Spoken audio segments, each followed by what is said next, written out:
for STTs, Sports Time Track Days. Nice, man. So I know a couple guys over there.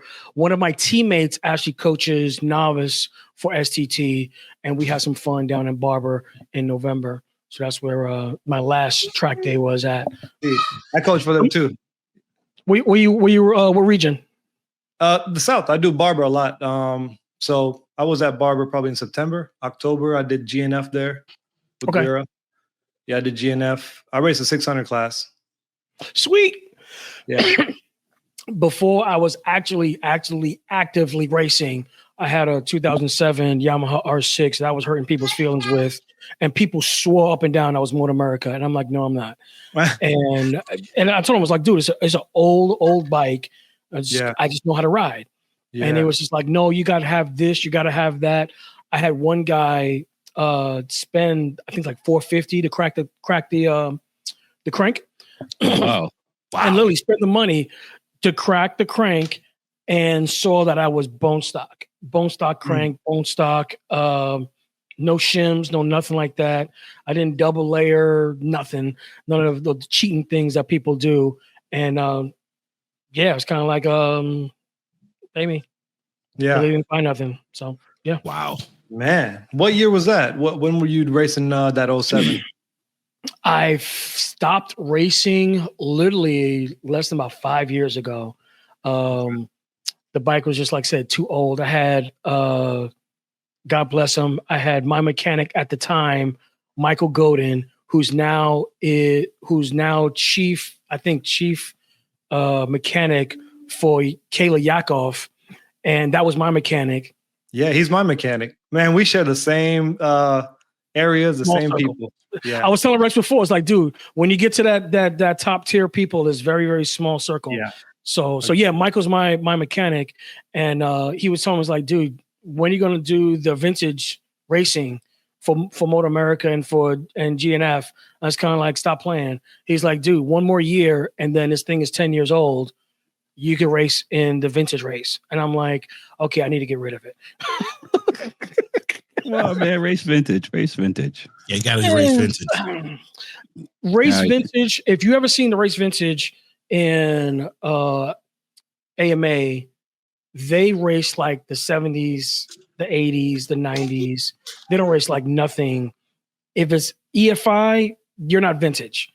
If you're carbureted with 110 wheels, that's vintage.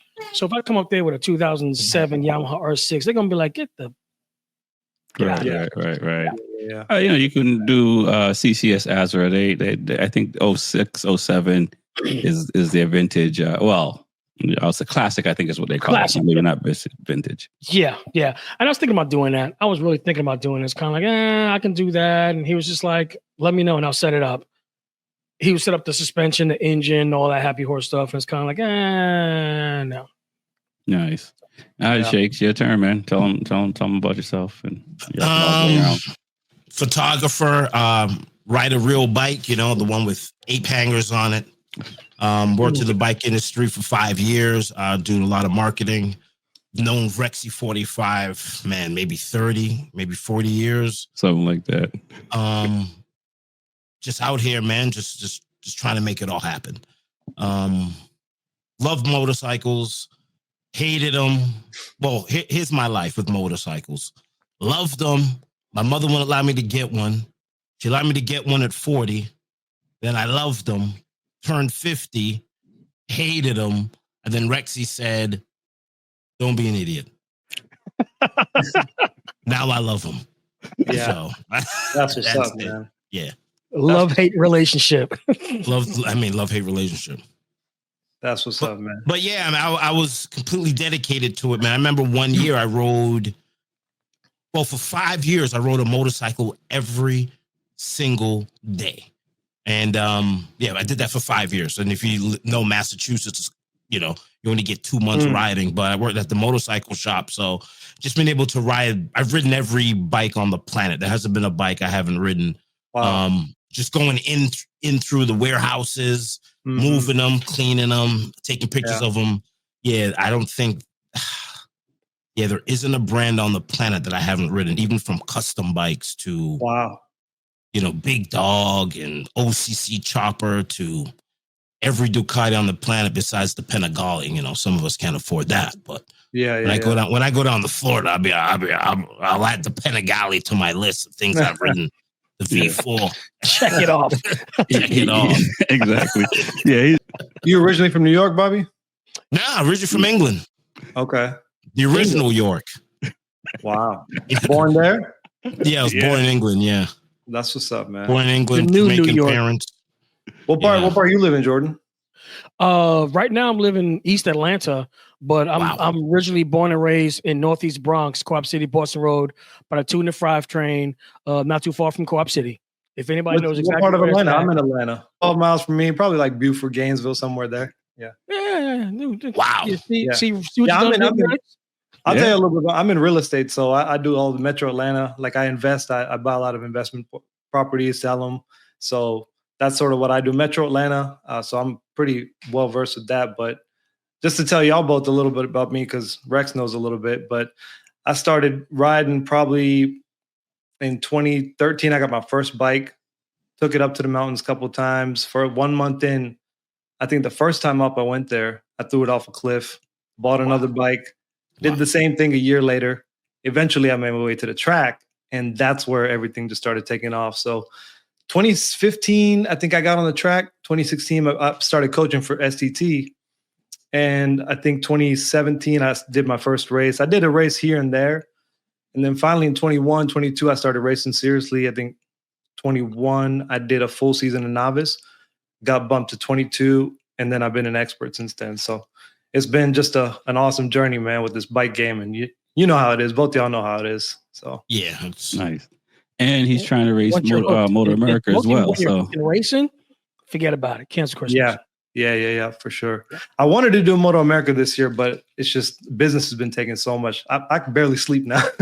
It's crazy. Business is going crazy. Yeah, so I need to get my guy. And let's jump right into it. What do you guys think about Cam Peterson getting that seat? And was it fair or unfair for him not to hold on to that seat in Moto America? You don't want me to start the conversation. No, I see you moving. I see you ready to go. So you might as well go. I think he's a super fantastic rider. Cam, if you're watching this, return a phone call. I think he's a really good rider. For him to get into that team, you really have to show that you're committed, and you really have to be a consistent rider, which he has done that with Attack Yamaha. He's let the people know that whether it be on a 600 or 1,000, he could be on the top front. He could be leading the points. He could be leading the race. He can win a couple races. He can get everything that you need to get done. I would just kind of say that, not say he's injury prone, but, his couple of injuries that he's done has really kind of knocked him out to where, he could have been, looking at World Superbike teams, this year or even next year. But because of that, I think he's going to be stuck in Moto America like Tony Elias. Tony Elias, came from everywhere. He came from the top of the world, and now he was fighting for a championship before his retirement for the past 2 years. So I think Cam is, not say he's on his downward incline. I don't think so. But yeah. Can I ask you a question, Jordan? What causes the injuries? Is it that he pushes the limits too hard, or bad mistakes? His last two injuries were actually off the track. Cross training with dirt bikes and stuff like that. And he had some other surgeries and stuff like that, arm pump and stuff like that. But his last two was his hand and I think his leg or something like that he broke during cross training. So, if he keeps away from being injured, I think he's still a fantastic rider. I'm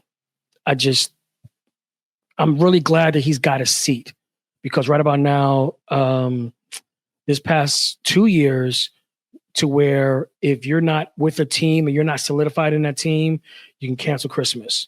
And that goes to show that Schulte, when that team disbanded, he was the core of that team for 7 years, not even 5 years, 7 years.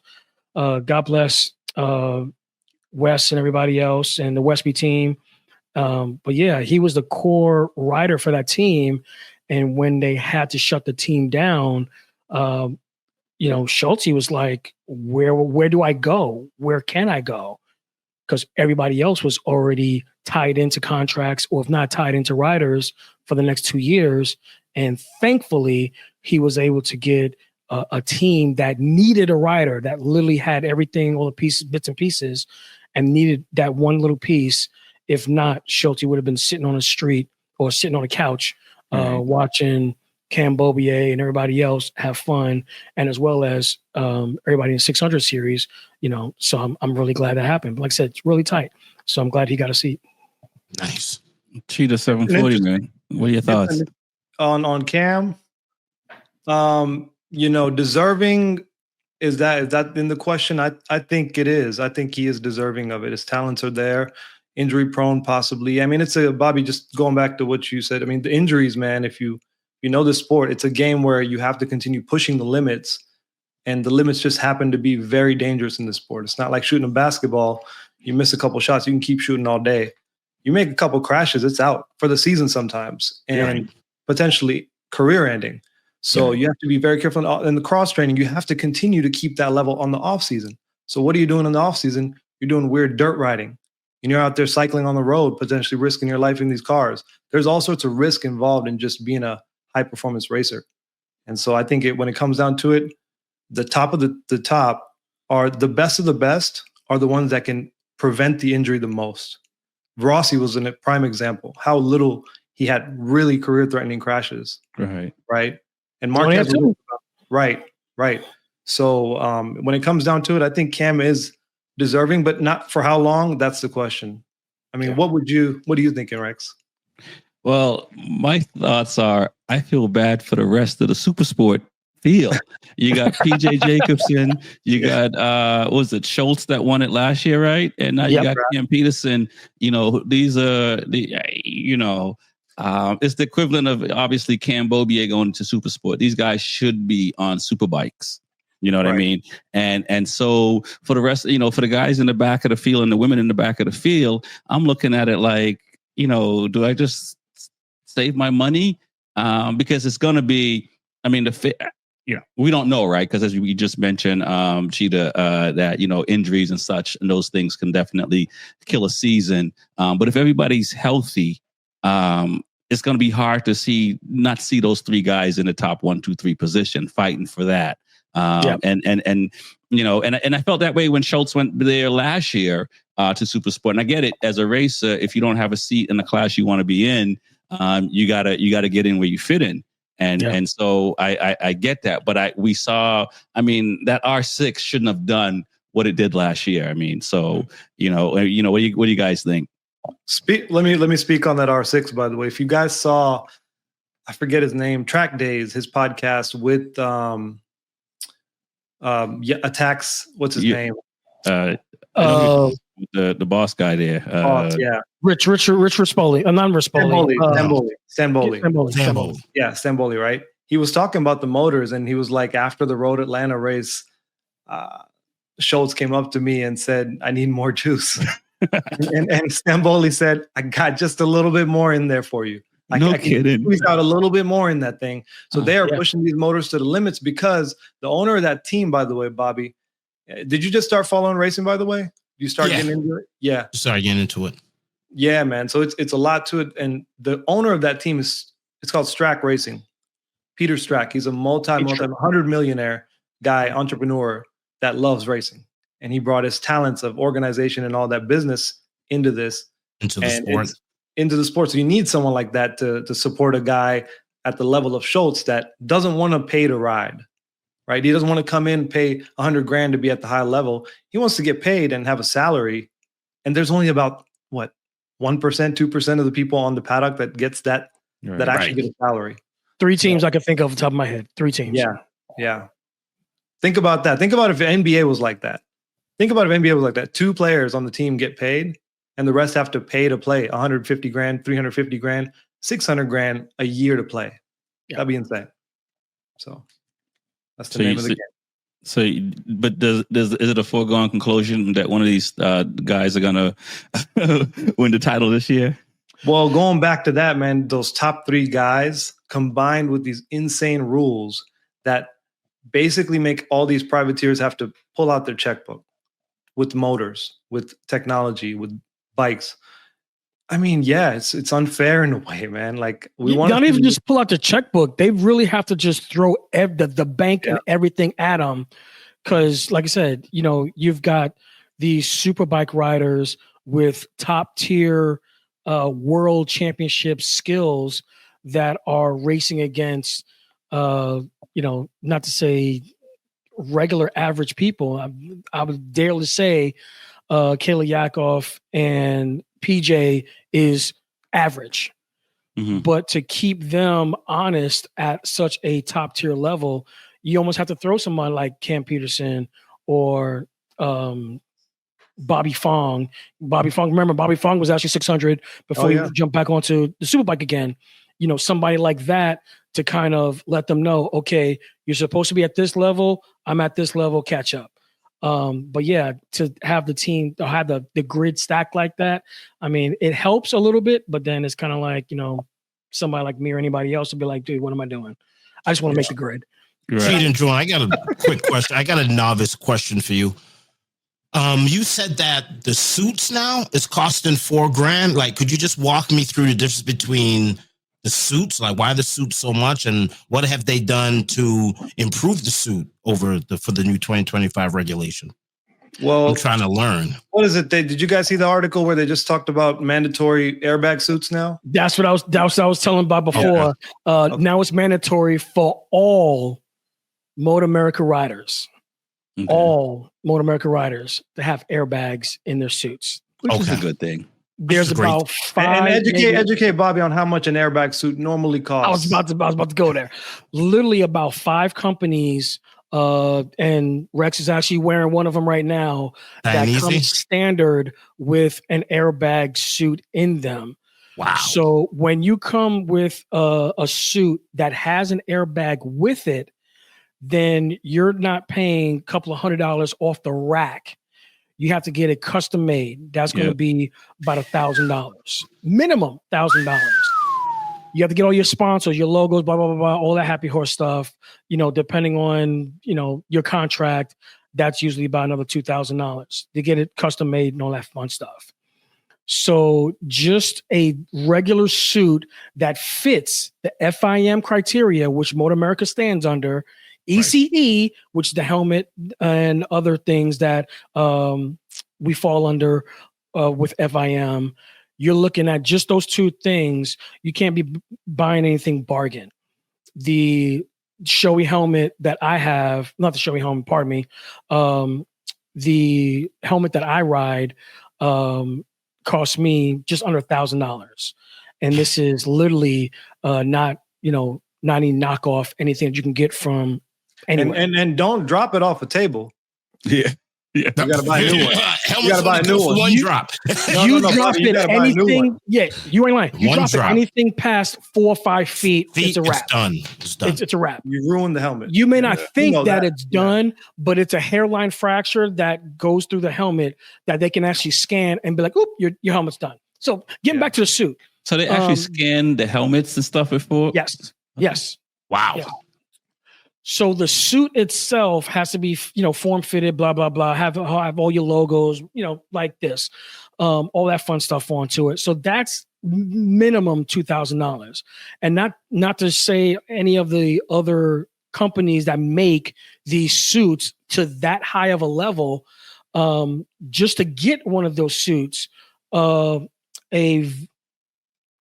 Vega suit that Dionese has off the rack is $1,200 to $1,500. Mm-hmm. That's not an airbag. Right. If you want an airbag from just that one company that he's wearing right about now, starting price is $4,200. Yeah. If you want to get the matching AGV hat or helmet that goes along with it, same thing. That's another $1,200.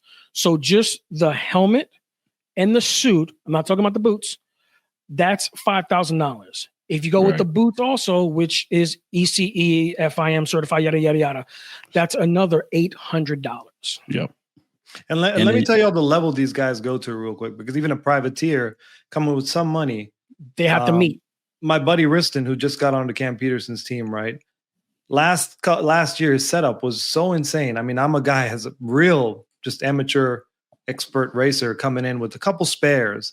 I go and see their setup. They have a maybe 40-foot trailer they're dragging with a built-in, cabin for them to sleep in. But most of the trailer is fitted with parts, spare parts. I'm talking 5 spare body kits. Each body kit is about, because this is Graves, by the way, so everything's double, right? Everything's double. So it's about $1,500 a piece, a set, right? They have about 5 helmets, each of these showies, because a couple of them have rain ready. They're sitting there ready to go with rain visors, right?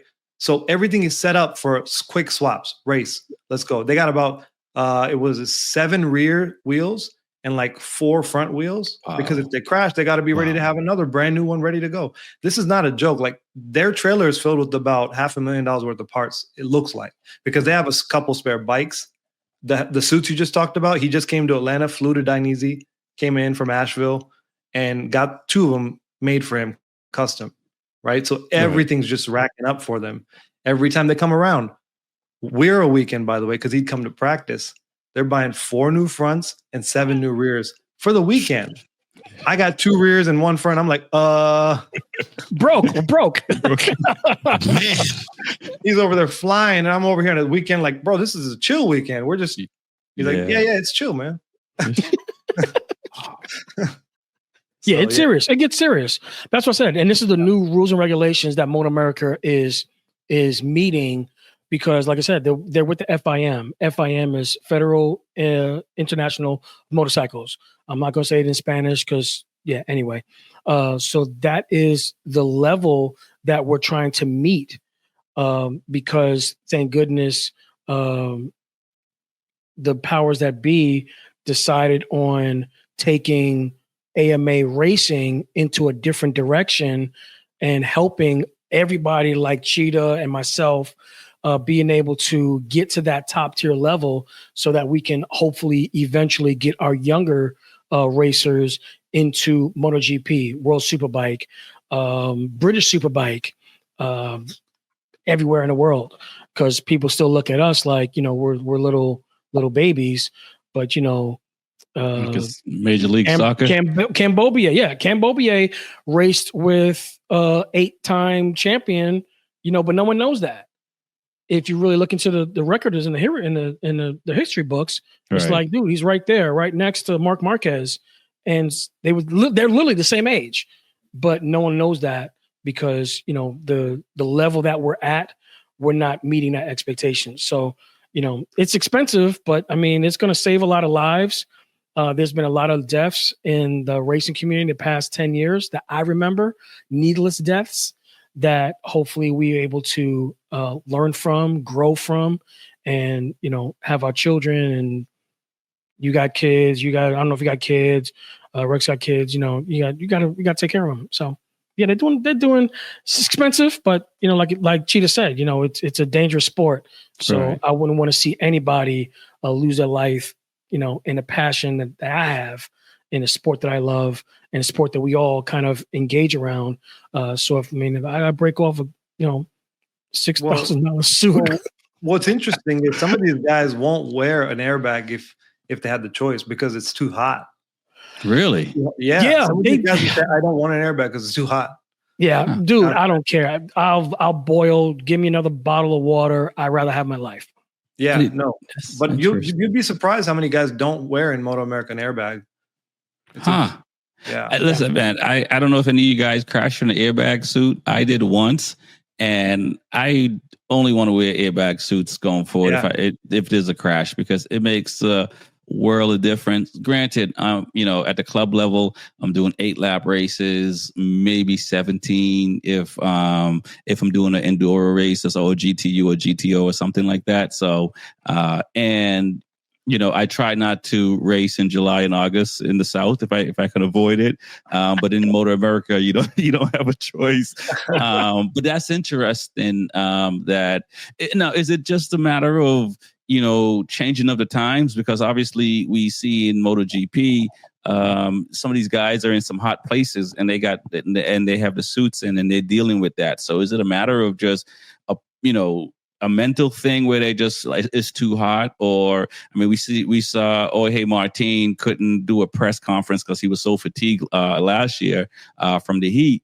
Yeah. You know what I mean? So do you think the US is just kind of slow to getting on board with that? Or do you guys, is it just really like, okay, it's too hot? I mean, and again, I'd rather be too hot with an airbag suit than not and crash. But at that level, these guys and gals, crashing is part of it, I guess. I want to say something really, really quick.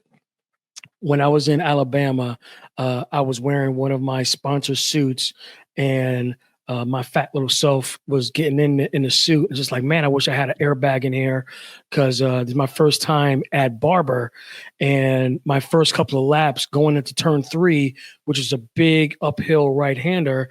And I'm like, airbag. Yeah. And the next day, I low-sided in turn 4 going down the Charlotte's Web, and then I broke my collarbone because I didn't have an airbag. That was the only thing that happened to me that whole freaking weekend. And it's just like, damn it, airbag. I was saying to myself, airbag. Yeah. So, I mean, dude, airbags, I won't ride. I don't care if it's the street now. I'll wear an airbag. Yeah.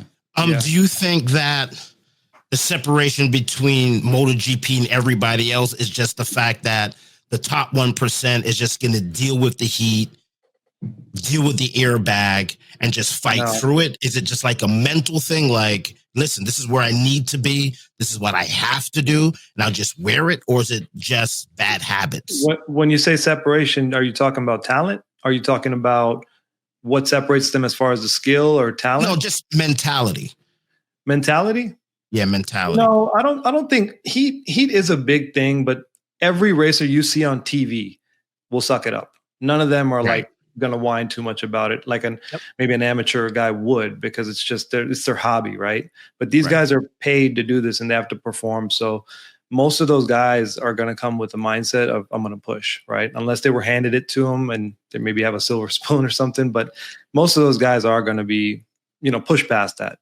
Sure, maybe at the GP level, much higher of a killer mindset in some of those guys, because you can see that with Marquez, pushes through injuries and stuff like that. But yeah, I don't think that's the big separating factor necessarily. Yeah, I think it's more so just skill overall. These kids have been trained and racing at a high level in Europe at like 3-4 years old, man.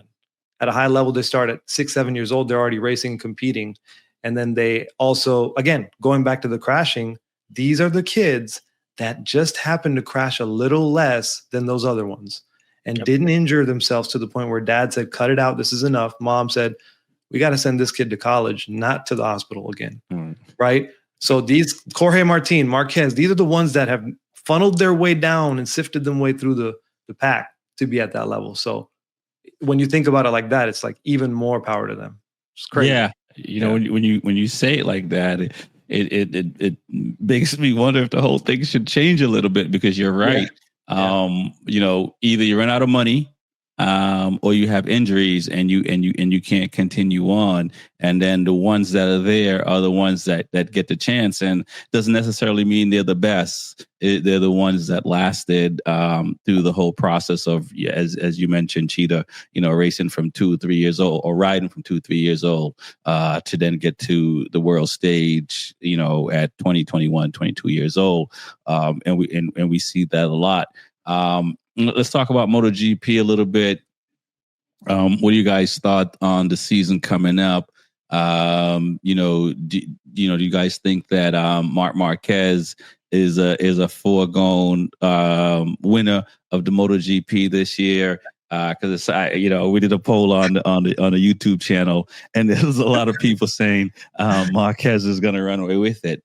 I will say it's his to lose, in the sense that last year Marquez didn't race like the previous years, in the sense of the previous years it was crash or go home or win. And he definitely, even the last race, he allowed Martin and Pecco to race, unlike what he did with Lorenzo and Rossi and himself some years back. Is it a foregone conclusion that's him, or who else do you see that can challenge him besides, I would say Pecco? Who else do you guys see that can challenge him? Can I just get a quick shot in? Yeah. Bobby, quick go shot. Who does Marquez ride for? Ducati. Okay. That's all. That's Yeah, he all I rides for wanted to Ducati know. now. 40 Rexy knows what I'm getting at. He knows what I'm getting at. That's all I wanted to know. I just want to be educated, because all last year, me and Rex was going back and forth on this. Was he LeBron going to the Heats, or KD going to the Suns, or Odell Beckham going to any team that has a chance to win? And where did your guy go to again? What factory did your guy go to? Just for the record, because we're recording. Who's my guy? Yeah, I don't know. I don't know. I'm just reporting what I hear. Aprilia, maybe? Hey, Marty. Aprilia, maybe? He wanted to go to Ducati. He had no choice. Yeah. Everybody wants to go to Ducati until you get to Ducati, and then you find out that you have to perform at an exceptionally high level. I mean, Casey Stoner kind of hit that in the head when he's just kind of like, when he won back-to-back, was kind of like, dude, he rode the bejesus out of that. Was it GP7? Was it 2009? Back when? 2009? 2009. I think he had a GP7, GP8. Yeah. Because if I remember, Rossi had the GP8, GP9, and he said it was undrivable. Right. Yeah. See, we tried to go to GP7. He tried. And he had a horrible front end. And even everybody said it was a horrible front end, blah, blah, blah. And he So, bailed. I mean, until you actually get into the belly of the beast, dude, I mean, but I digress. Let me ask a follow-up question, though.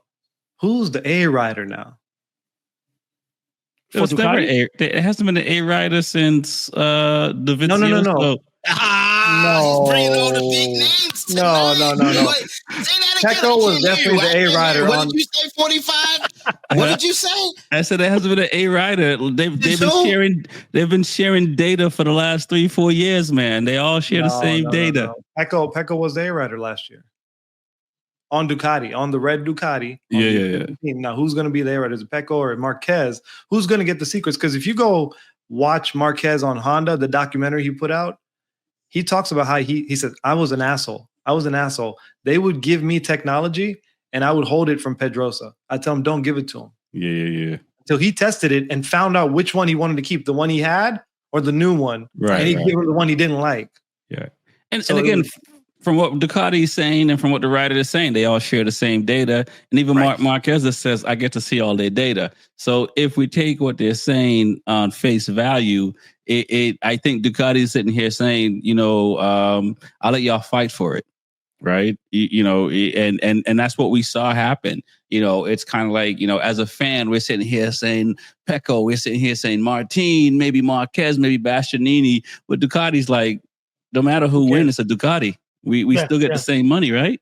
Right. Yeah. What do you see happening, Rex? With is it a runaway train with 93, or is Pecco gonna? I will say this. I think Pecco has a chance. He can't make the same amount of mistakes. He has to make at least half the mistakes he made this year to win. Yeah, half, and which means he has to win at least 15 races, because half the races he crashed out and he was leading, and he won like 11. So he has to win like 16 races to get back to championship, right? Which means, and the only person. It's safe to say the only brand that's going to be competitive is the Ducati. So it's going to be, okay, is it going to be Morbidelli? Is it going to be Di Giannantonio? Is it going to be Marquez? I'm Aldeguer and Alex Marquez, and who's the last one on the what am I missing? I feel like there's only 6 bikes now. Yeah, there's only 6 bikes now. My bad. So there's only 6 bikes now. So out of all 6 bikes, it's really, I think Morbidelli has a good chance, because I think he had a lot of bad luck last year on the bike, but he's on the bike again, same bike this year. So he had a lot of mechanicals. He had a lot of mechanicals, if I remember right. we'll say that it's his first year on a duck. We'll say mechanicals, but he had races he could have finished better and crashed out all on his own, accord. So I think he could be a dark horse. I think DeGen Antonio could be a dark horse, but it's one of those things where when you look at Marquez, Marquez is like a Rossi, Marquez is like LeBron James, and so forth. I mean, Pecco could be like that. We don't know because he got 3 world titles, 2 back-to-back. But he doesn't, Jordan was pretty significant when he came out. LeBron, maybe not Kobe as much, but Rossi, all these other guys, Pecco struggled for the first few years in MotoGP. You could say some of it was the bike. I think it was like a 2018, 2019 bike. You can say some of that, but he struggled. But I think Marquez, for somebody going on a new bike for the first year, outside of Rossi winning on that Yamaha when he left Honda. I think that Marquez came the closest to leaving a manufacturer, and he finished 3rd in the championship. So I think for him, I'm not a fan of him, and I have to say that because I'm talking like I'm a fan of Marquez. I'm not a fan of Marquez, but he's a very good rider, and he learned how to ride that bike. And like I said, from the last race, he probably could have finished 2nd, maybe even caused one of those guys to crash. And I think he didn't want to do that. So and we just saw what he did on the V2 and setting lap records and stuff like that. I think Morbidelli or Pecco can stop him. Maybe DeGen Antonio. I almost agree with you. I think that Morbidelli is going to be more up front, and he just didn't have the confidence that I really wanted him to have. Certain places, the Red Bull Ring, where he was going fantastic, and all of a sudden he missed turn 3, missed turn 4, and just got in his head. Yeah. And next thing I know, I was like, dude, come on. Just go with it. There was another race that I saw where he was just kind of like, something was in his head. Like he wasn't there. He wasn't focused, or he wasn't there. And it's kind of like, okay, just park it. Just park it, get rid of it. Yeah. Marquez, I'm not a real fan of him 100%. I do like his riding style. I do like his riding skill. His saves are still amazing. Everybody still talks about him. I would say Pecco, solid rider, has a lot of experience, knows how to race. Same thing. When he misses a couple turns, he kind of fights back a little bit too much, and then he causes him to crash, or he loses the front. He loses the front a lot, and then next thing you know, it's kind of like then he's running away. I wish it was more of these guys would just get back on the bike and run, but their mindset is just, if I crash, I'm done. That's it, and just walk away. Well, Jordan, why are you not a fan of Marquez? I'm curious. Once he got onto the Honda, and it was a lot of hype behind him, and I understand that. And I thought that he was, not say he was going to be a flash in the pan. Just everybody flooded to him. And for me, I'm not a bandwagon type of guy. I just kind of like, okay, he's a good rider. He definitely deserved it. And he proved himself year after year after year after year, skipped a year, then a year again, that he's world champion. And other than that, it's kind of like, I just don't like jumping on anybody's bandwagon. I think he's a great rider. Just no Valentino Rossi. That's why you come from a different era. That's what it is. Because I could see that happening with me too. For me, yeah. When the new Marquez comes out in like 15 years or something, and I'm a little older, and I'm like, I knew my guy. That's why, Pedro. No,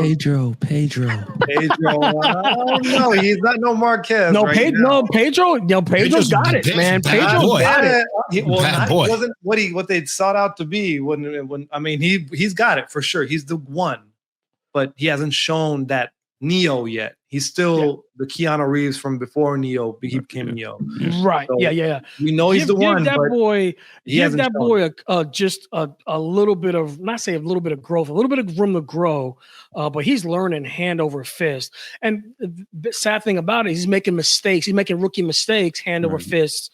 But besides that, I mean, the guy's got a lot of talent, and he'll definitely push that bike. I've seen him chatter the bejesus out of that front tire, and it's kind of like, dude, what are you doing? And then he just whoop. And I'm like, how did he do that? Yeah. So I'm the type of person where like I see them in the corner and I see them moving in front, tucking the front. I'm that type of guy. I'm like, what are you doing over there? Okay. Oh, he tucked the front, and I'm that guy. To where, if you make a mistake, I'm gonna scrutinize the bejesus out of it. But my favorite rider still El Diablo. You know, I wish he would get his self together and dude, just crank on, man. Just crank on. Just forget about it. Go. Don't do a Maverick and just go, man. Just go, because he's got it. He's still complaining about the motor not being underpowered, blah, blah, blah. It's just like, okay, more throttle. Gotcha. Cheetah, you were saying about, different era. Is it really a different the muted era? soap. No, so I was actually interested in something a while back, and I wanted to see if I could. Can I share my screen here for a second? I think you can. So let's find out. Yeah. So here's what So what I see is like when you look at manufacturers, right? They always have a period they're really good, and then usually after 5 to 7 years, another manufacturer comes in. So a lot of times the star being on the right team is the full package, and then the people that are below him exponentially get worse. So they don't even have a chance to win.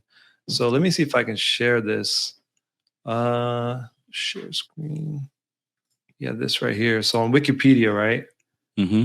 Oh, good Lord. Wikipedia is the devil. No, but look, like when you look at these years, you see kind of Honda, 97 to 500cc. And then MotoGP starts in 02. And then it's Honda, Yamaha. Mm-hmm. So, and then you see Yamaha really came in then. And then Honda came back really for, that's when Marquez came in. Yes. In 2013. 14, 15, he lost to, was it Lorenzo? Well, he didn't lose to Lorenzo. He allowed Lorenzo to beat Rossi. Okay, we're going to go to this conversation again. We're going to go to this conversation again. Really? Yeah, really? Right. We mute this mic. We're going to and there was controversy in Spaniard helping in Italian. We saw it, man. We saw what happened. Come on. But y'all see this, right? Y'all see how it's Honda. It was Yamaha before Rossi's era. It's Honda now, and then it's Ducati now. Yeah. So in probably it's got 2-3 more years, because here's the thing, guys, and I'll unshare this here. What happens when BMW and the rules change happen in, 27? 27. Uh-huh. Yeah, that's when things get really interesting, because the CCs drop. Different manufacturers come in. I don't know who else is coming right now. I know BMW is set to come in, but do y'all know anyone else coming in? I don't. Go ahead. I was about to say, I think Suzuki was supposed to be doing something, but I haven't got any confirmation. But yeah, I would like to see Suzuki come back, because I remember they did that craziness at KRT a couple years ago. That was when they dropped the CCs back down to the same ones, 880. When they had the KRTs. So I think it was Suzuki was the other one. I don't know. I'm a Ducati fanboy. I don't own one. But I would love to see them go on a 10-year run, because they're always ahead of everybody when it comes to technology. So I don't think the rule change should affect them at all. I mean, maybe I'm crazy. That's probably crazy, but usually when the rule change comes in, the factory dies out. But Ducati's always so ahead of everybody. I want to see a 10-year run, because when you really, it's probably the most overrated bike manufacturer ever, right? They should win every race, because they have the superior machine, and now they have the best rider. I want to see a Ducati run. I want to see 2030. That bike is still winning. I mean, I mean, if you look at Cheetah's, if Cheetah would have had the first, second, and third, they had the points or who won the championship in MotoGP, what chassis was run in Moto 2, and I think he has something in Moto 3. But if you look at the first, second, and third, in I think this year's championship, I think last year's championship, it was Ducati. Yeah. I will say this, Shakes. It's not always been Ducati, right? As we saw with that Cheetah was in MotoGP history, it's probably been mostly Yamaha and Honda, right? And Casey in 2007 gave Ducati something, and until then there was nothing. And then we just really, I mean, since Bagnaia in 2022, right? 2022 was the first thing. Other than that, it was Yamaha or Honda. It's interesting because, like, it seems like MotoGP doesn't want Ducati to be dominant as Honda or Yamaha, because when Honda was struggling with Rossi, with Annoni, with Nicky Hayden, all these riders, Ducati didn't get the same contingencies that Yamaha and Honda is getting. And Yamaha and Honda is like Dallas, or the Celtics or the Lakers. It's not like it's a new team coming into the situation. So and we see that now with all the contingencies that Yamaha and Honda has. So I don't think they want to see that dynasty. And I think, I mean, fortunate for Ducati, they got that Audi money. And even when, Ducati was putting the wings on the bikes and all these things, they were clowning them until the bike started doing better. And then you saw all these other manufacturers had to play catch up and stuff like that. So to go back to Cheetah's question, whether, how will the rule changes affect the season or the new era coming up, I think BMW will struggle when they come into it, because it's a new series and it's going to be really hard to World Superbike and MotoGP are completely different. Even though, both bikes may be close in lap times on a track, the amount of money that they spend on these bikes sorry to cut you off, but one uses really good tires and one uses prototype bikes. Alrighty, baby. There you go. So I think that I hope Ducati figure it out, but I think it's going to be wide open when 2027 come, because it's whoever has their ish in order, right? Whoever has their ish in order, they're the ones that's going to jump out. Ducati's been really good to manage high horsepower bikes and get them to do the right things as far as the wings and the tech, as far as how the bike handles and stuff like that. But when the horsepower comes down and it's less tech, it gives the opponents a chance to come up. But Honda has long money and Yamaha has long money, so it's, as a fan, I'm gonna be very excited, but I can't sit here and tell you who's gonna come out. I feel like Ducati will win up, 25 and 26 championship, but 27, I think it's gonna be up in the air. Bobby, you say you want Ducati to have a run, but man, it's so much fun when you see different manufacturers going at it, like all the colors mixing up in the front. You don't know what's gonna happen. Some of those races just get so crazy. How could you say that when before that it's just two factories? For the most part, that ends up happening. I want, because remember when the VCO, when they got the V4 and it was just way too much power, killing everybody on the straightaway. Then they go into the turn, you have to put that thing in neutral to get around, because it's just so. You know what I mean? You're like, whoa, this thing's too powerful. I got to put it in neutral to coast through the turns. I believe that Ducati's the underdog, which is crazy when they sell $50,000 bikes. I know. It sounds crazy, but I want to see a damn run, man. I want to see a dynasty. I want to see dominance. I think they make the best bike. It was funny that you brought up BMW though. I was just on their website looking at their S1000. I'm like, not really impressed. Not really impressed. Like, what is your prototype going to be? Like, show me something. And I think that's what Rex was talking about. It's like, not say apples and oranges, but the S1000 hasn't had the same development that Honda, Yamaha, and Ducati has have in the past 20 years. Their S1000 version has definitely had a big bump in the past couple of years. I remember a couple of guys in World Superbike, Scott Redding, was talking about it was literally almost uncontrollable because it had so much power, and they're trying to adjust the traction control, and they're trying to adjust this back and forth. And they actually had some software from MotoGP that they was trying to integrate into the BMW. That's why they have like 8 computers just for the traction control alone. BMW, 8 computers, traction control. So just let that sink in for a minute. So now they get to the highest level of MotoGP, where, like you said, they could put $1 million into it, $1 billion into it, and no fine, no ballast weight that they have to adjust to with BSB and all the other criteria that they have to meet up with. So I mean, it's there, it's there, but they just need to trim it. Yeah, Bobby, about the Ducati run. If Cheetah pulls that up again, I mean, what they've won 1, 2, 3, 4, 5 right now, 6 championships in a row.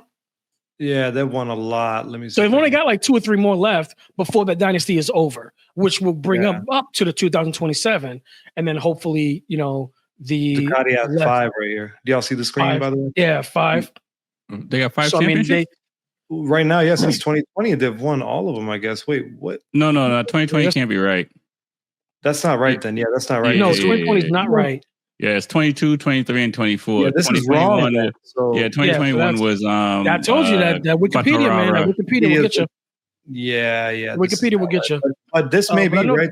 Most of these Hondas back in the day, man, they dominated. Right. Yeah. It was mainly back in the 80s and 90s. It was pretty much just Honda and Yamaha that was pretty much battling it out. But like I said, and that's what I agree with Bobby. It's just like throwing that other, I guess you say, monkey wrench in it and be like, hey, look at me. I can win races too. I can win championships too. Now that, like I said, they've got 6 bikes that's not saying not competing against each other, but they're not watered down like the CRTs were a couple of years ago, battling for the same 6 feet of tarmac. What I'm still battling my head around is the sprint racing now. I kind of do like it, but I think I have to agree with a lot of the riders that it's taking a little bit too much toll, not just on the equipment, but taking too much toll on the riders. If they, I'm gonna say not back it down, but I think it's fun for the spectators to actually have extra racing that they get a chance to see. And for me, I like to see racing. I like to participate in as much as I can, but if I can see Marc Marquez and battling with Morbidelli and stuff like that, and not just one race for Saturday, one race on Sunday, I get a chance to see them race twice on Saturday and potentially 3 times on Sunday. Dude, where do I sign up at? Yeah. So, I mean, it's good, but I've heard the comments also on the other side. It's just like, dude, it's taking a toll on us as riders. Right. 12 tracks. Now it's 15 tracks. You're doing it's more than that now. Well, no, I'm saying it's more than that now. So I mean, it's just you're going over 5 races because remember you got to do qualifying also. So qualifying is a race in itself. So you got to do like 7 races throughout the whole weekend. That's a lot. That's a lot. Yeah. That's I think it's hypocritical. Oh, we're gonna drop the CC because we want less violence, runaways. like less runaway races. Violence. Yeah, but we're gonna add more races with lower CC. I mean, it's 6 in one, half dozen in the other, right? You might as well just keep the horsepower and keep the track dates down instead of bringing the horsepower down a smidgen, but then add in all these races. And you know what they're gonna do? Eventually, they're just gonna keep on adding more races to generate more money. I mean, that's just nonsense. That's what I think the sprint racing is. They just added that in to bring more advertising dollars, more people in the seats. They come on Saturday now more instead of just showing up on Sunday. More money spent around. I think it's because the riders didn't ask for that, right? It's always what are the audience how are we gonna get more money? It's marketing. It's all marketing. It's all because Liberty Media Group bought 80-something% of MotoGP, and they own Formula One, and they need a spectacle. And, you know, I've worked at enough companies now, when they bring in a finance guy, instead of looking around thinking that's a good opportunity, you have to look and go, okay, I think somebody's going to buy us. Well, did you hear that, Rex? Did you look at that article where some other company offered like 200 million more? Oh, no kidding. Liberty did, and Liberty, was a GP denied him. Dorna denied him. Yeah, they denied him because they wanted to go with Liberty. Wow. Yeah. And I will say this from a fan perspective, seeing the sprint, like I've been fortunate enough to go to 3 MotoGP races. And when there was not a sprint race on Saturday, and while I enjoy qualifying and the practice and stuff like that, watching the sprint races, and just thinking if I was a fan there on a Saturday and I could only buy like a Saturday ticket, not a Sunday ticket, I get to see a race. And they've also cut down the practice times and stuff like that. And so per laps, I don't know how much has changed. But then when you look at World Superbike, these guys are doing 3 races in a weekend as well. Obviously, less laps and less horsepower, but nonetheless, they're doing less time. And so, I think from a fan perspective, it's really good. Maybe not from a rider perspective and stuff like that. But MotoGP has changed. We see there's a lot more younger riders coming in. We see that having younger riders coming in, that means these teams are paying out less money for these riders because you don't have to pay for a Pedrosa or a Rossi, or you're only paying for Marc Marquez. There's no other big name, and not to say, no disrespect to those other guys, but this guy got 8 titles. He's the equivalent of a Michael Jordan, a Valentino Rossi, Messi, all these top sports guys that we can think of. You know what I mean? So they're definitely cutting costs that way. But I want to go back to another thing we talked about, all the Ducatis and the different bikes. Let me throw the WCR, the Women Circuit Racing Series. They're on R7s only, and they're all on the same bike. And then you look at Moto E. Shout out to them because they're all on Ducatis, but they're all on the same bike as well. And when I watch those races, I don't go, man, it sucks that they're on the same bike. The cream rises to the top, right? And it's a lot. I think the WCR will change this year, and the years to come will get better as far as female faster riders from around the world. But we saw that the fast riders took off on those bikes and the slow riders were in the back. So I don't necessarily say, and again, I'm a fan of Ducati. So if they were all Ducatis on the track, I'm not going to be like, the race is boring.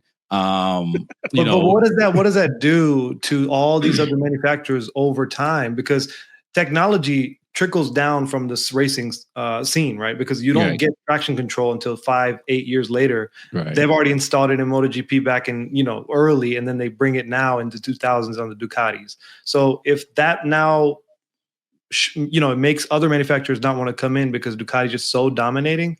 And why would Suzuki want to put their brand on there, spend millions of dollars if they're always never going to be shown on TV?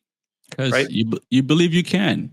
I mean, it's the same. It's the same reason why Ducati stayed, right? Because they were getting their butt kicked. You know what I'm saying? It's the same reason why Suzuki stayed, because they didn't. Yamaha and Honda, they've been eating for 30 years. Yeah. You know what I mean? You got you got Suzuki. Kawasaki wasn't getting no love. Yeah, Kawasaki wasn't getting no love for a long while. And nobody said, "Hey, what about Ducati?" You know what I'm saying? Nobody said, hey, so I think, I don't know if Dorna and the whole group is biased. I don't know if they thought Ducati would have done what they did. I don't know if they thought that Ducati would change the culture of racing, because you saw KTM adopt it, you see Aprilia adopt it, and you see the Japanese manufacturers are slow to adopt it. So I don't know if they thought this would be happening, how it's happening, but I don't feel like it's a level playing field when it comes to all the manufacturers. Looking at it from the outside, obviously, because I don't. Rossi stopped returning my phone calls, so you know what I'm saying. I mean, it's never going to be an equal level playing field because, like Sheikh said, it's like he wanted to see. Well, not to say he's a fan of Ducati because they were winning championships. You know, he may have liked the design of them. He may He's have a liked fan of Harleys and it's a twin. That's why he likes Ducatis. Come on. He may have liked Ducatis for another reason. I'm not gonna go there. Love the twin. Love the But I twin. mean, they like you said before, they were actually pioneering a lot of things that has trickled down from MotoGP all the way down to the novice rider right about now. Street rider. To where, you know, the R7s actually have traction control. Yeah. If it wasn't for Ducati and stuff like that, that would never happen. I think 2 years after, not even 2 years, I remember the whole shot device. Everyone hated the whole shot device.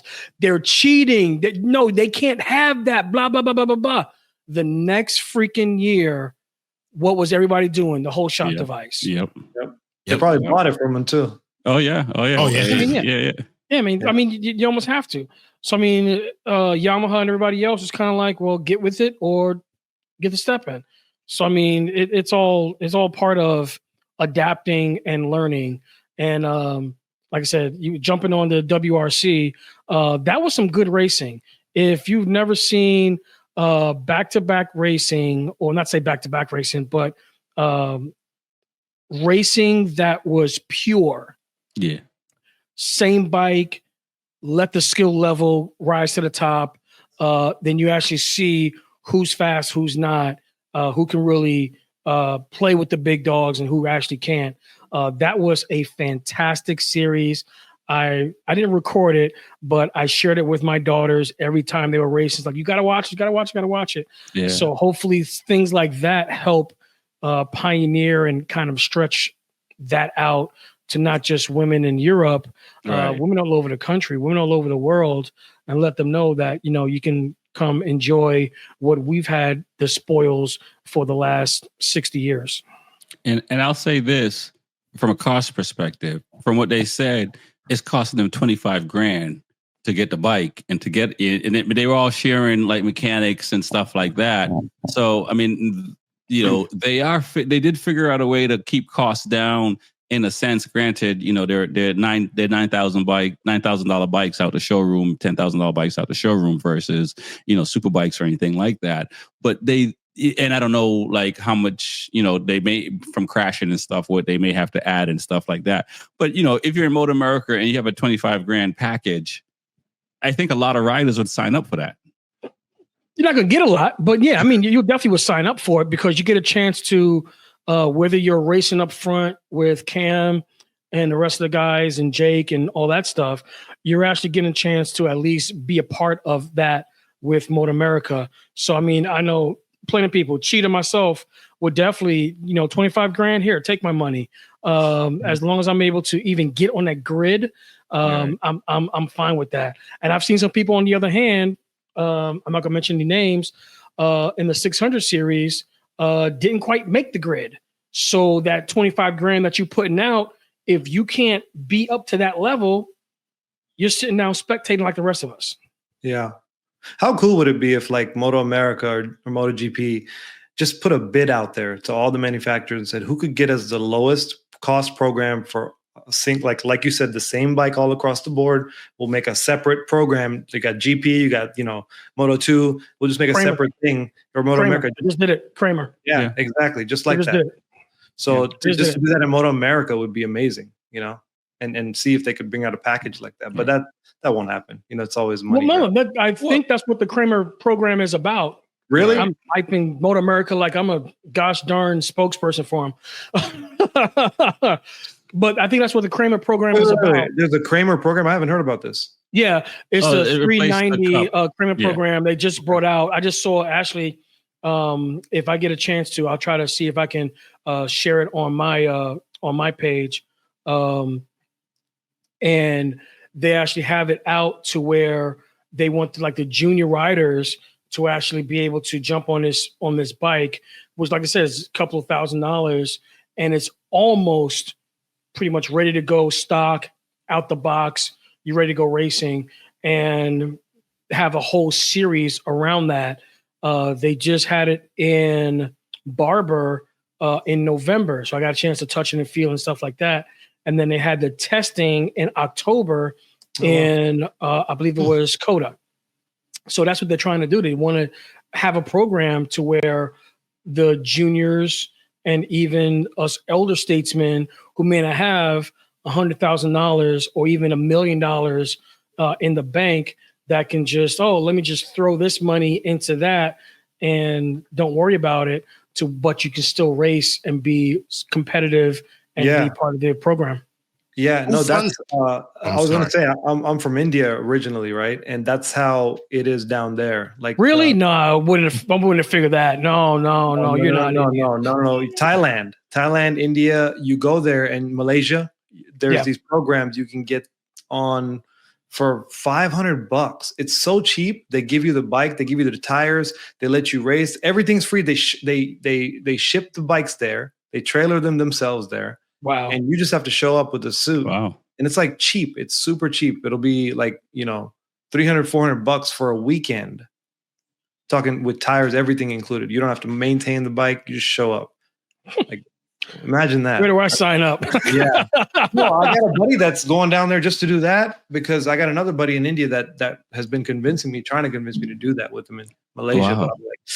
But again, the bikes are also going to be like 250, 300, 400 cc like that. They're not going to be 600,000s, but the program's so cheap. But that's where the skill level comes in. Like you said, that's where the skill level comes in. You don't need to have a leader bike if you don't know how to trail brake. You don't need a leader bike if you don't know how to apex right. You don't need a leader bike if you don't know how to square up right. I'm saying all this stuff. Like, if you've been racing, you know exactly what I'm talking about.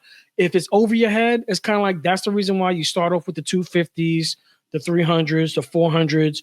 Learn those skills. Learn how to trail brake. Learn how to lean. I'm trying to think of the right term. Lean, release, and brake, then gas. People don't understand that. They just, you just hit the throttle, you just go this, you just do that. And it's kind of like, no, it's not that easy. It's not that simple. It's not that, we make it look elegant. I haven't seen you race, Cheetah, but I mean, you look pretty slim guy. So I can imagine that you're bending elbows out there, skinning on a tarmac, but people who don't understand, it's just like, I'm a short guy. I'm like 5'6.5", 5'7". So when people ask me, they just show some pictures of me when I was at Black Hawk Farms, and like, dude, why are you not dragging elbows? Like, dude, I'm 5'6.5". I don't drag elbows. I could be leaning heck the way off. I mean, my whole arm will be off the bike. I'll be leaning off the bike, and I'm still not grabbing an elbow. I'm not. Right. I just don't have the physical capability to that. Yeah. But Ben Spees, who's literally 5'10", 5'11", but he's got stupid long arms. Right. Yeah. That's the reason why he's able to do it. I'm 6'2", so I do the same thing, just elbow there down. You go. But that doesn't mean it. It looks cool, but it doesn't mean much. Yeah. What's that? Something like that for us to have a series from the 300s, 400s, 500s. People may not like it at first, but if they learn the basic skills of doing those things that, like I said, Mark Marquez, Martin, Fabio Quartararo, all these guys have been doing since 5-6 years old. Now it's second nature to them. And once you get to that level, then leader bike, drag elbow. Oh yeah, I know what I'm doing. But average street rider, regular novice rider, they don't have any clue. Jordan, let me ask you a quick question. So this is a different sport, but I'm going to try and tie it into this sport. So France came over to America to look at our AAU system to see how America is able to find poor talent. So they took our AAU system, they took it over to France, and that's how they're able to build their national soccer team. How is MotoGP going to continue to grow if they keep on pricing everybody out? This Kramer thing is that the future, to be able to find raw talent with no money, just how we're able to find raw talent in football and baseball and basketball? Is that what they're trying to do here? Is to see, because there's a lot of good riders out there, but they just ain't got the money. But is this a good step towards building, making more popularity for the sport? Well, Shakes, before I let the other two add, I will say this. I think those sports have changed because you see, LeBron James kid coming out now into sports, Carmelo, Pippen, you know what I'm saying? Even Steph Curry, right? His dad played and so it is becoming more of an aristocrat type of sports now, because if you don't have the money or the finances, I don't care what sport you pick, it's gonna. That's true. The days of having a wicked jump shot, to quote Biggie Smalls, is not enough. You know what I'm saying? You need money behind you, and I would hope it would switch back to where a mom and pop or a kid who wants to do something can do it on his own merit. But it's really hard when you have Valentino Rossi having a VR46 Academy, and his people is who you're going to be racing against, and your peoples haven't raced at that top level. So I don't know where it's going, because it still seems like you need to have money to compete more so than ever before. Okay. For sure. Definitely continues to grow, man. That money, you got to bring money to this game. It's not a cheap sport. And that's why I think it's going to continue. You'll never see there's always going to be untapped potential out in this world because of that one factor. It's not like you just pick up a basketball or soccer ball, start playing, and then eventually get so good where somebody sees you. You don't get that opportunity unless you have money somewhere, somehow. Unfortunate truth of the sport. I think that the Kramer situation is hopefully going to be just that. They did that with the 390s before with the KTMs, to where they actually had a KTM Cup. That actually started in Europe and Great Britain, to where they had the KTM Cup, and then they also had the Triple Cup, which they used to Triumphs, and they made that into a series. So they tried to kind of pick out those riders who were young, talented, maybe not had all the money, but like I said, those are the type of things that they was doing. CES, which is the European in Spain, they have a couple of series out there that they've been picking out for years and years and years. Marquez is part of that group. Not Cam Peterson, but I think it is Cam Peterson. Cam Beaubier, pardon me. Cam Beaubier was actually getting into that series when he was living out in Spain a couple of years ago, when he was very young, and he didn't make the cut because those kids are grown up on those tracks. They grew up and they have that network together also. So Marquez knew the Martins knew the Pedrosos, they knew each other. So by the time they get to the Junior Cup, the 250s and the 400s, I mean, they've rubbed elbows for years and years. So like I said, that's why Motor America is following the FIM and trying to get to that CES, that Italian Cup, to where the kids can literally rub elbows with the next generation and kind of get them up. But that's why they're trying to bring that cost down, so that you and I and everybody else can get their kids into there. And that brings me up to the Ride, Train, Race program. A great program that for any average person who is a female, they can get on a bike, which is literally less than $20,000. Buy it off the showroom floor. I think it's like $6,000. They get to build it themselves. They get to design it themselves. They get to train themselves, and they have a hand in all of it. Also, they have professional help also with the program, but that's part of getting our women into racing, getting them into sports, and keeping the traditions going for not just us, but for the rest of the world. And hopefully, like I said, we jump on this program as well as everybody else. But the build, train, race program with infield, and you can just literally go sign up with Motor America and find your local dealer. And within the next year, you can be building your own motorcycle, racing it at Barber Motorsports Park, New Jersey Motorsport Park. I don't think they did it in Coda. They just had MotoGP there, so they didn't do it there. But they did a whole bunch of other racetracks and get a chance to kickstart your training program if you want to get into road racing.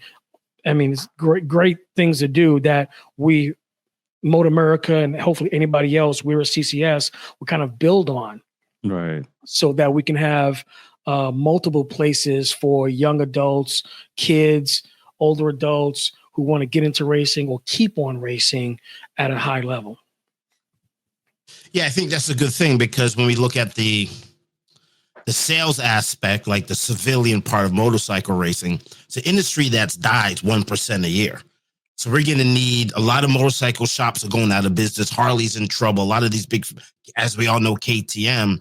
So we've got to do something to create an organic street buzz to get people racing. We're not saying you're going to go MotoGP, but come on, man, let's go and hang out at the track.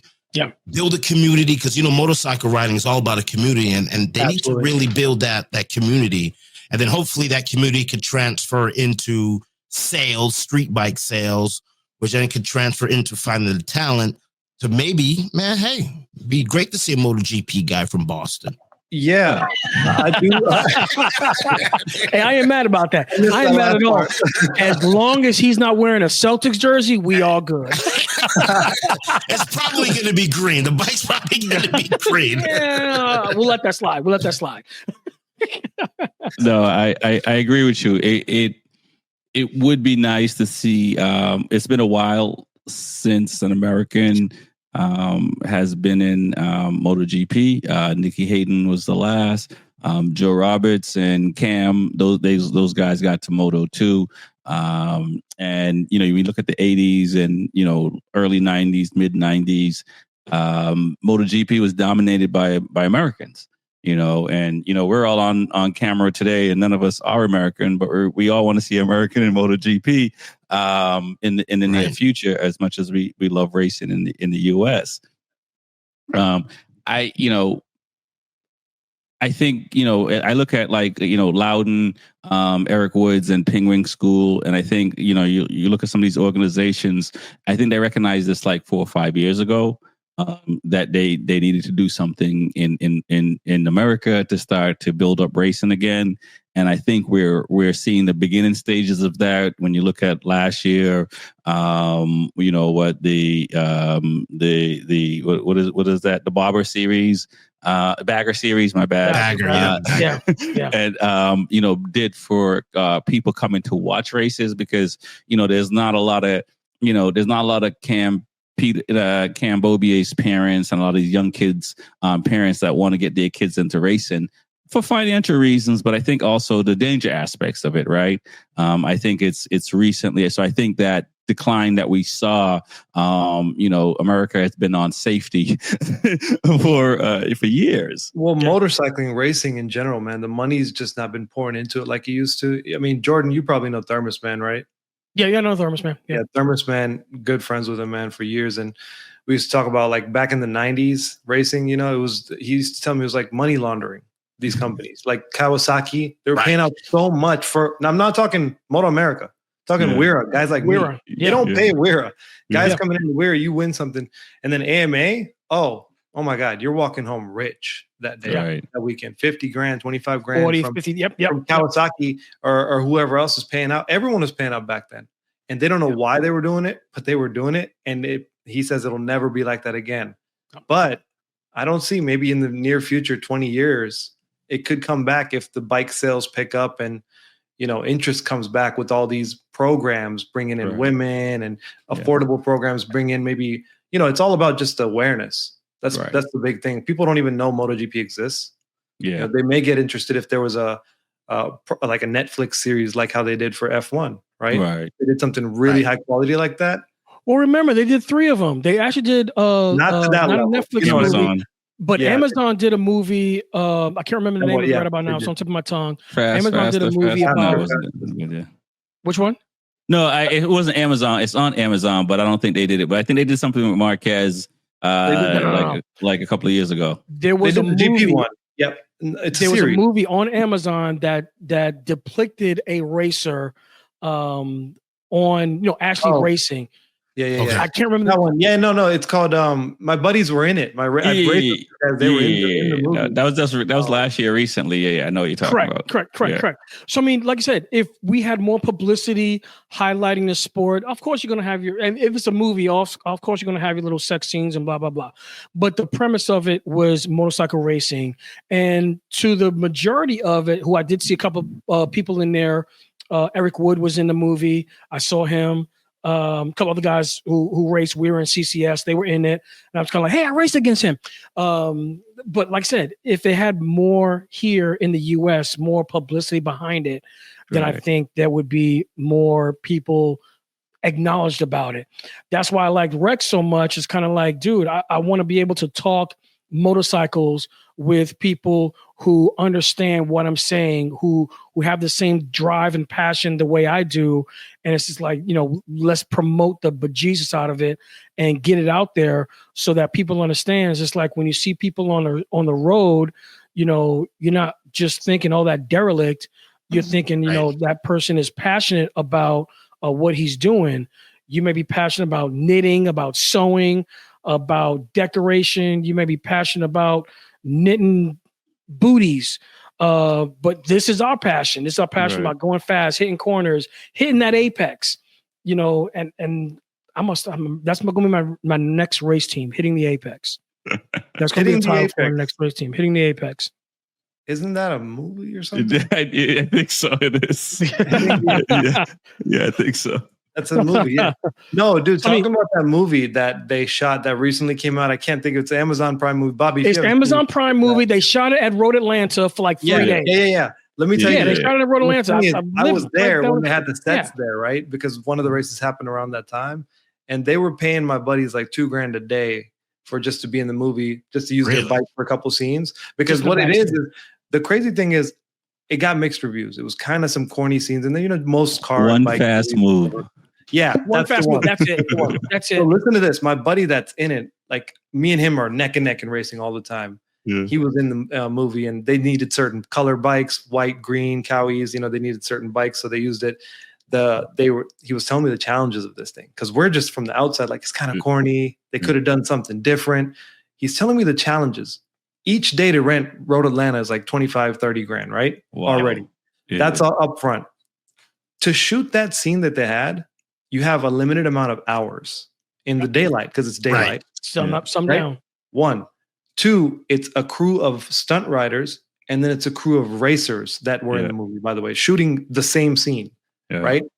The challenge was the director kept telling the guys, you got to make it look faster. So my guys, my racer buddies, would go faster. The stunt guys couldn't keep up. Right. So the stunt guys would now start backing it in, and they're like, it's not the same thing. So it was just a challenge that there's 500 people there at this one scene to shoot one scene.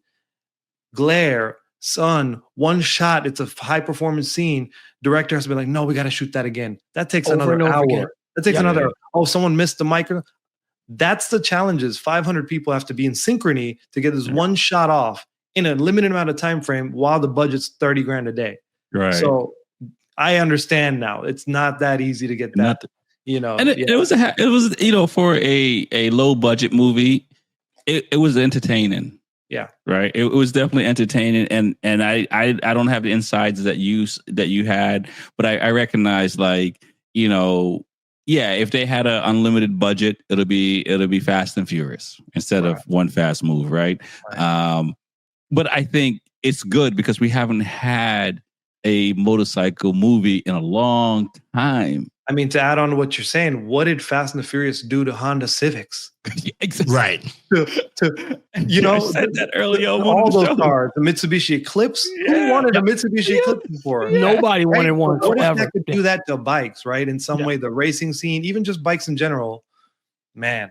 Yeah. Yes. I mean, that's to add on. Hang on, Shake. To add on what you said about what Fast and Furious did.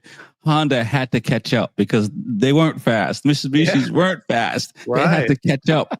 Yep. Yep. They did sell a lot of NOS though. Yeah. I mean, as a film guy, I think I hope they listen to us. They need to document, because stunt riders, I mean, I'm not shaming anybody, but anybody could jump out of a window in a stunt, right? You could grab any Joe Schmo to jump out of a window.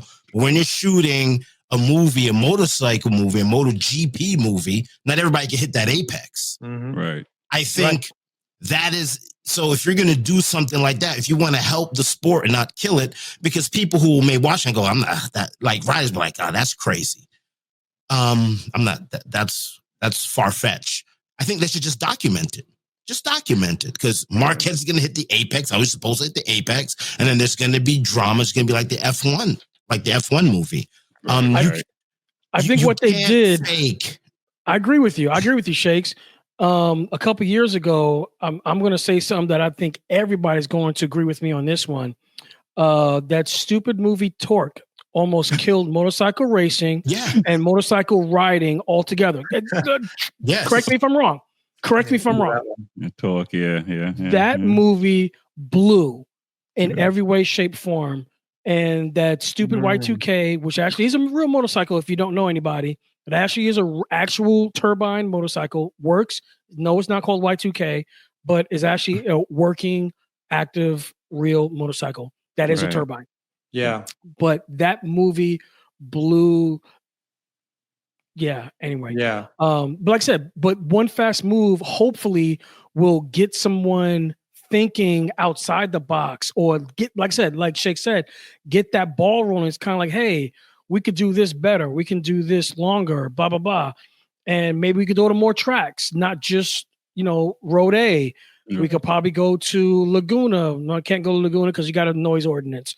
We can go to Dakota. We go to Dakota. I want to say something. Dakota's $75,000 a day. Oh.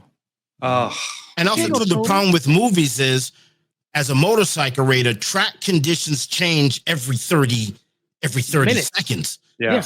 Right? Yeah. You have oil leaking, you have debris, you have wind, you have rocks, you have leaves. All of that changes the track. Mm-hmm. So you've got to be out there. After each shoot, you got to sweep it down. It's just like Sons of Anarchy. The guy hung out with a 1% group for 5 years, then wrote the movie. So give it the authenticity.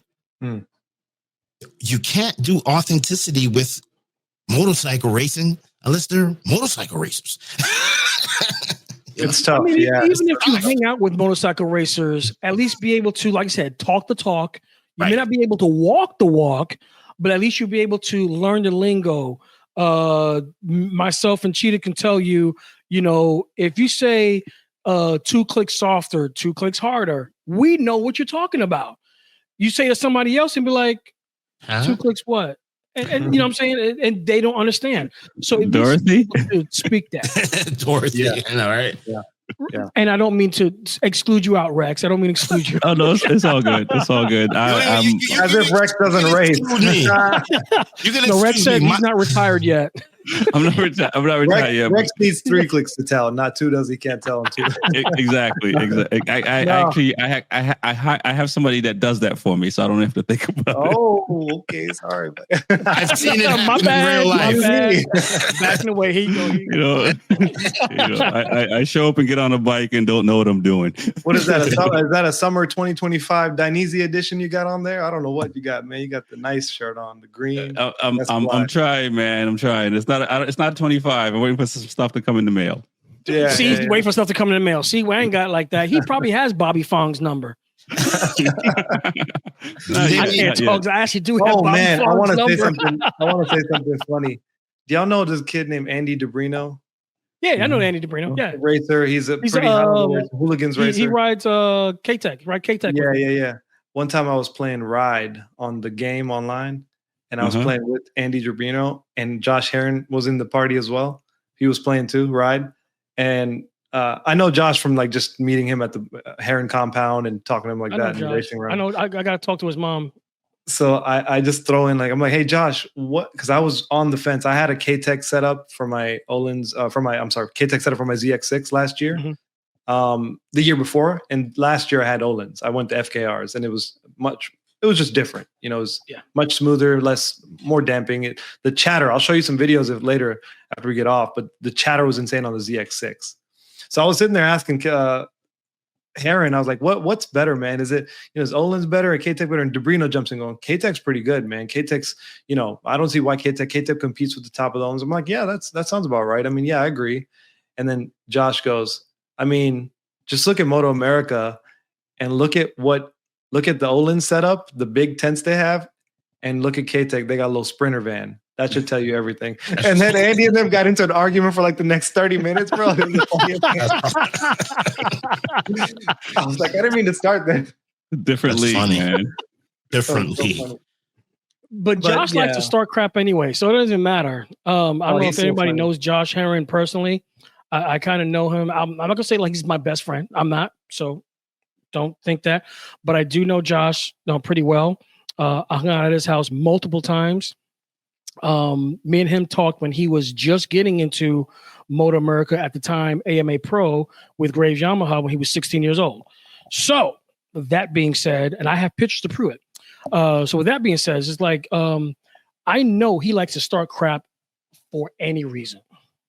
Any reason. He's the best, dude. You need a guy like that. That's the Conor McGregor of Moto America. If you don't have people like that, going back to the bikes, if every bike was the same color, audience couldn't tell who's who, right? So they got to have the numbers, they got to have the colors. It's sitting here talking with you guys. I mean, we're talking about business, Dorna and all this, and then we talk about movies, and then we talk about the riders itself. That's a full combination, because if the business doesn't get their money, then movies directors aren't going to be like, why would we direct a bike movie? Yep. Right? And these riders have to be characters. They have to be sellable, right? Marquez crashing, having 500 days off is sellable. That's what sells. So they promote the heck out of that. They make him take weird sort of looking photos of him with the shirt off, showing the scar and everything. I don't think he wanted to do that, right? So, you know what I mean? So they have to be sellable. Yeah, they have to be sellable. Maybe some Instagram lovers. Conor McGregor came in and, changed the whole sport. Right. If someone can come in, and I know, so one thing about MotoGP is they have to be very politically correct. The riders, they're trained to speak like NFL players. They have to be trained to speak well. They can't say weird things, but whenever they slip up and say some weird things, it's the man best. doesn't go controversial. The lead up to Bagnaia and Mark talking about it. Remember every little thing. Hey, do you guys? I noticed you guys don't follow each other on Instagram. An interview asked, I know what's up with that, and Bagnaia goes, I don't know, or some shit. He just some random thing, and Mark goes, maybe I'll follow him on the track first, and then we'll so he's humble about it. That sells. He's a character, right? Bagnaia, people, he's got this weird. It's a different character that sells too. So that combination, that's exponential dollars and exponential down the years as far as movies, more money, more technology, everything. So I love that we're talking about this. It's good. It's good, man. But yeah, that's what I told Rex. Rex, I need to be on the show, man, because I need to talk all this stuff. Hey, tell him. Do I need to be on the show? I need to talk about all this stuff. Do I need to get this stuff out? I don't have a place to vent. This is my therapy. Nice. We'll call it Church on Wednesday. Yeah, Jordan, you are very knowledgeable. You too, Cheetah. Very knowledgeable. Very knowledgeable. No, thank you. I appreciate it. I'm just here for the color. Me and Bobby will take care of the color. Rex, did you ever make it to Barber? I know you wanted to go there. I did make it to Barber. I went last October on R6. Everybody went before me. You really? Yeah. And which organizer did you race there, or was it track day with I think it's the same people you SCT? I wasn't there that weekend. Yeah. I'm usually coaching with them. Yeah. So no, go ahead. Yeah, I was just gonna say I got probably 8,000 to 10,000 miles around that track. Oh man, on the low end, 8,000 miles. Probably the most ridden track I've been on. Yeah. I have to say it's my favorite track that I've been on, and I've been to Pitt, and I've been to Daytona. And Road Atlanta, and Barber is my favorite track. And in Pitt, and maybe because I went to Pitt first, I wasn't used to the elevation, and the blind turns and stuff like that. Where after I went to pit, then when I got to Barbara and that happened, I was just kind of like, I was more comfortable. I felt more comfortable than the first time, and so I'm looking forward this year to going back to pit, and Barbara is on my list of tracks I'm going to do this year. Yeah. What did you ride there? The R6 or the KTM? You got a R6. KTM, right? Yeah, the R6. Yeah. Yeah, that's a perfect track for the R6, man. Yeah, I love that. What a ripper. Yeah. Yeah, no, it's you guys are fortunate, man. Being, I mean, I'm not that far away versus when I was in Mass, but yeah, Barbara's a nice track. What'd you run out there? Do you know what time you ran or anything? No, it was a track. No, because I didn't have my solo lap time. It was on my KTM, which was in New Hampshire. I was just out there, just learning the track and having fun. It felt like I was getting faster and faster. But I also had gear in from Loudon, which is what am I running? 1547. Oh, yeah. Yeah. It's real tall. That'd be good. 1547. 1544, 1545. No, this is real. Like Loudon is not even. It's a little over a mile. Loudon's like 1.2 miles, and the straightaway, you barely get up to like one. If you get up to 140, I don't care what bike you're on, 1,000 or whatever, you're lucky. Yeah. Okay. So 1547 should be right. Should be right. Yeah. It's a lot of torque, and especially on the R6. But no, I definitely need to change. I was losing anytime I came off the gas. I was automatically just engine braking. So but it was fine for my first time, and you know, this year will be different. Yeah, that track's really, you got to turn the engine braking down if you can in some way, higher gear, different sprockets, whatever you can do. Yeah, and coasting in a little bit. Just one thing you can do is like downshift a little later in the braking zone, but the faster you go, the less of a braking. You don't get to do that the faster you go, because like when you're going real fast, it's just bum bum bum. You know, you don't have time to wait to downshift. Everything's so fast. I if memory serves correct me, I think it's turn 3. Where it's the slow. I think it's the slowest turn where you go left. You know, after the straightaway, you go left, right. Two's the right. 2 and 3 go into one another, because when you come into turn 3, you're going up the hill. 4 is the crest over hill where you like you're going to lose the front, and then you straighten up a little bit and go in the downhill for the sharp braking. That's 5, 6, 7. Technically. So I think between 5 and 6, where you go down and you go left. And you kind of alongside that. That's the biggest issue. I just couldn't find a good entry going in that felt comfortable. But outside of the rest, I got a video breaking that down, man. That angle, the approach of that, because it's like, it's on my YouTube, the Cheetah 740 page. If you go in, it's like a triple apex. So if you take it kind of like a normal apex, you end up being around the curb too much. Right. So you have to clip the first apex, drift it out like a V. Yeah, I was just gonna say, and then hit the third apex, miss the second one almost. Yeah. Okay. So Cheetah, let me ask you a question. We're talking about Charlotte's Web right now. So when you're coming over the crest, I'm coming over the crest. I drift wide. I'm drifting from left to right. I don't really get to the candy stripe until I get to the 1. I see a lot of people kind of come over the crest, get over to the right, and then ride it. Into Charlotte's Web? Into Charlotte's. Yeah. What is your take on that? Because like I said, I don't being get a part of the right in the braking zone. Is that what you do? You ride the right? No, I go towards it eventually, because like you go crest over 4, you're towards the left of the track while you're cresting as you crest up, then to the right. Yeah. Okay.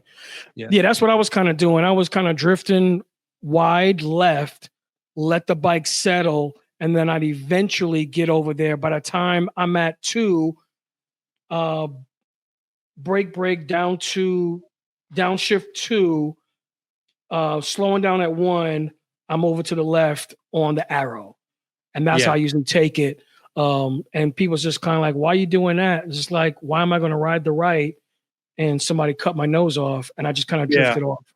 Well, my video breaks it down, but I broke it down eventually. Like, I was leading up to me getting into all this, the speed I gained. I was watching this one video Jake Gagne put out on a Barber. If you type in Jake Gagne Barber R6 video, It's like the one video where he's just got 2 camera angles and shows his foot. How he's a maniac, man. He's like using his rear brake everywhere.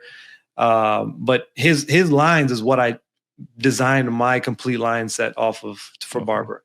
Then I got to a certain pace. I got to like my best was a 1 minute on my ZX636. I was 1 minute 30.08, and that was my best in a race. So I based my race video that I designed on YouTube off of that one video. So that does break down a good bit. I don't have a lap timer when I was over there, like I said, because that was literally my first time on barber.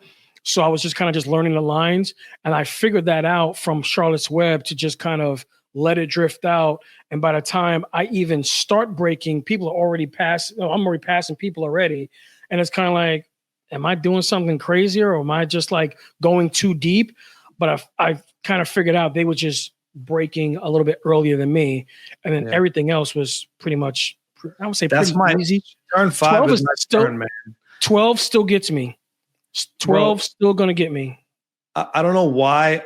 I'm like a deep breaker to begin with, but turn 5 and turn 10A at Road Atlanta, like 95% of guys I race with can't outbreak me there. I don't know why. They all say it to me too. Like in 5, I've outbreaked 3 people in like multiple laps, like in expert class. Like it's just happened. I don't know why. I can brake real late and then finish all my braking at the very last 25% faster than everyone else. Everyone else brakes a lot more pressure up front, and they're flowing. So this is like me going into the turn. This is them. This is me. I'm braking like this, and then they kind of like just. It's like I just somehow brake later. I don't know. Gotcha. I don't know. I figured it out after watching the videos. Like I was like, well, I don't know what I was doing, but it just works. For turn 5 going up the hill, I don't think I do is I don't even really. I guess more engine brake than anything. I really don't use the brake too much, because once you come out of the snake, and then I just downshift 1 and then I shoot it out. I'm still kind of learning the best line for 10A. I guess I'm braking a little bit later because I'm down by 75, and that's why I usually brake at. Okay. So I don't know if you're by 75 or you may be by 50. You could be down by 50, but I'm down by 75. That's what I'm braking at. I don't know. I'd have to see, but yeah, I'd have to see. I forget. Okay.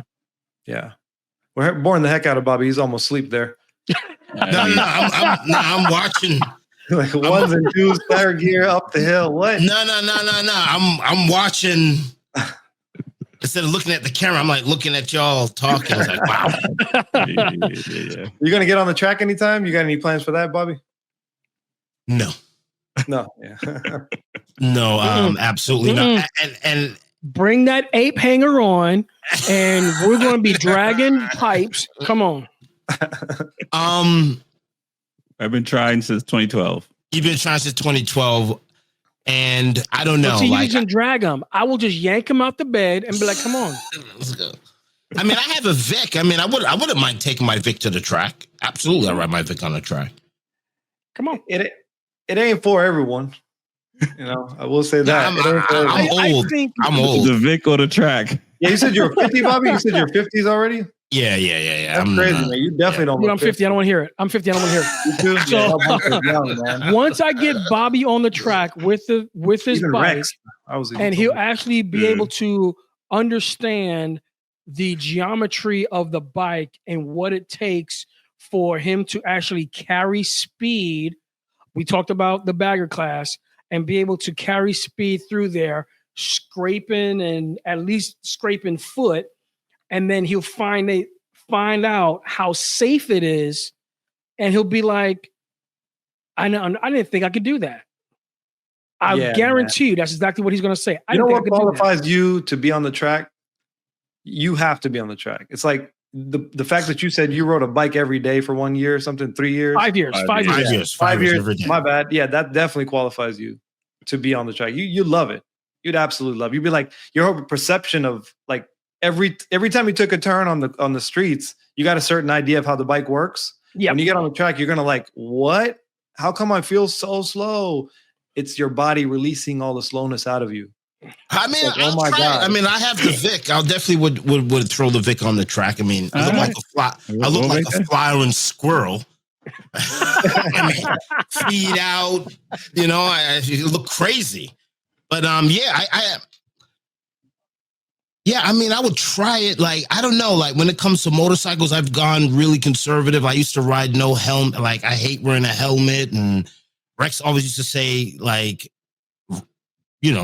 dress for the ride, not for the, what? Dress for the crash, not for the ride. Yeah, man, I'm out there. No, there's a picture of me, like, all my videos. For the ride. Oh, yeah, man. No T-shirt, fat belly, cigar. I don't know. But he would be out in Sturgis. That's what his deal is. Yeah. As you see, he wants to hang out in Manhattan.